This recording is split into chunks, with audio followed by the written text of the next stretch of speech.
rekan-rekan para pejuang lingkungan, saya akan lanjutkan untuk cara penanganan telur. Jadi setelah kemarin tahu siklusnya budidaya maggot dari bertelur sampai bertelur kembali, ada garis besarnya ada 6 siklus.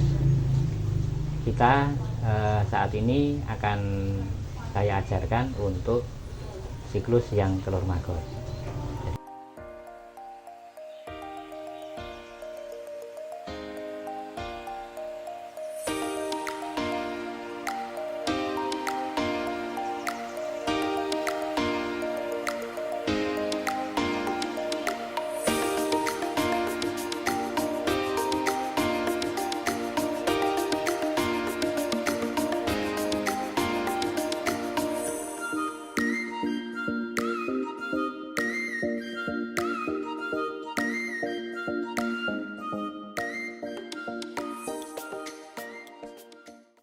Telur maggot seperti ini. Jadi kalau kita dapat telur dari penetasan sendiri atau beli di pasaran, itu bentuknya seperti ini. Jadi dia sudah terbungkus dengan tisu. Kemudian setelah telurnya siap, kita harus menyiapkan alat-alat yang akan kita gunakan untuk penetasan. Yang pertama tempat bagi seperti ini, bisa lebih lebar, bisa dari barang bekas seperti tempat air kemasan yang galon dipotong atasnya, itu bisa digunakan, atau bisa digunakan juga styrofoam. Jadi mana yang lebih mudah didapat. Setelah tempat ini ada namanya tempat untuk menahan telur maggot supaya tidak jatuh ke makanan yang diberikan pertama kali. Kemudian makanan yang nanti diberikan untuk pertama kali ke maggot banyak jenisnya. Yang jelas untuk yang paling mudah ini limbah dari kelapa, ampas kelapa. Kemudian bisa juga menggunakan pur ayam. Pur ayam ini harus diencerkan dengan menggunakan air panas. Nanti kalau sudah diencerkan dengan air panas, dia akan seperti ini. Jadi seperti pasta. Dia sudah mengembang karena diberi air panas. Jangan lupa ditunggu sampai kering. Kemudian bahan lainnya adalah bekatul. Bekatul ini nanti diletakkan di tepi tempat penetasan supaya maggot yang menetas tidak keluar kemana-mana. Kemudian selain pur ayam, bisa juga dengan pur ikan, atau yang mudah didapat di rumah adalah nasi sisa makanan kita, itu bisa digunakan. Dan bagi saya ini yang terbaik karena dia sangat diperlukan oleh maggot yang baru menetas. Kemudian yang lain ini ada limbah dari pengolahan agar-agar. Jadi ini limbahnya agar-agar, banyak di pasaran juga, tapi kadang-kadang tidak tersedia di lokasi yang terdekat. Baik, kita akan mulai proses untuk penetasan. Yang pertama kita siapkan alatnya ini, kemudian katul kita taburkan di tepinya untuk mengamankan maggot yang nanti menetas. Dia akan membatasi supaya tidak lari kemana-mana. Kemudian yang pertama kita letakkan ampas kelapa di bawahnya. Ini sebagai media untuk makan pertamanya. Dia nanti akan menahan pakan yang kita siapkan untuk ditaruh di sini. Kemudian beberapa alternatif yang digunakan. Kalau kita menggunakan pur ayam yang sudah dikembangkan, diencerkan, jangan lupa dikasih air supaya dia bentuknya lebih ke bubur yang lebih encer. Karena apa?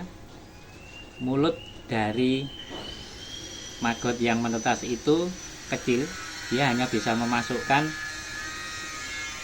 makanan besarnya sebesar air, jadi sebesar partikel air. Jadi diusahakan untuk pakan pertamanya itu pakai yang halus. Ini sebagai alternatif. Kalau yang paling mudah, kita akan gunakan nasi yang biasa kita hasilkan di rumah. Itu kita taruh di bawahnya. Jadi nasinya nggak usah di apa-apakan, dia kan bentuknya sudah halus. Kita berikan secukupnya saja. Ini hanya untuk persiapan kalau dia menetas untuk pertama kali. Kemudian setelah media tetas dan pakan awal itu sudah kita berikan, penyangga kita taruh di atasnya. Tujuannya adalah supaya telur yang kita tetaskan tidak langsung terkena pakan, karena pakannya ini mengandung air. Dia kalau ada penguapan, dia sampai di tisunya ini, kalau telurnya ini kondisi basah, dia akan menetasnya akan berkurang. Jadi ini diletakkan di atas, jangan lupa dibuka, kemudian usahakan dia disebar supaya dia kondisinya tipis dan supaya telurnya tidak menggumpal.